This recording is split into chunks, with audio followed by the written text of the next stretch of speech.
I don't know any evidence of the attacks that we have seen or the explosions we've seen in Russia have actually come from Ukraine state. But if Ukraine did choose to target logistics infrastructure for the Russian army, that would be legitimate under international law.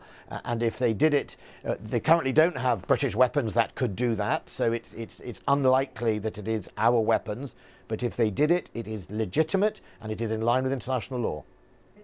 We don't really have many long-range weapons that are delivered in the way their army does. Their army, like the Russian army, will deliver it from mobile launchers, delivering missiles from long range. The other way, we would deliver long-range munitions from the air, or indeed from submarines with Tomahawk cruise missiles. Now, we're not doing that. We're very unlikely to supply that to anyone, simply because of the technology and also the scarcity we have of those capabilities. So it is very unlikely, but it is certainly the case that Britain is assisting in finding artillery for Ukraine, which it is mainly using within Ukraine on Russian forces. It's always calibrated to make sure that it doesn't broaden the conflict. It's always calculated to make sure we are viewed absolutely as being defenders of Ukraine, as we have a right under the UN and as Ukraine has. But that's the main direction of travel, and now we've got nearly 40 countries doing it.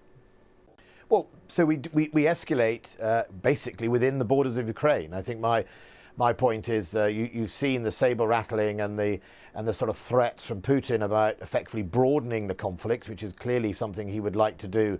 He's in a hole, and I think he definitely realizes that one of the ways he thinks he can get out of it is to pull people into it. So, we don't know the details yet, and it's only speculation, but we saw some attacks in Transnistria, in neighboring Moldova yesterday. We don't know where that came from.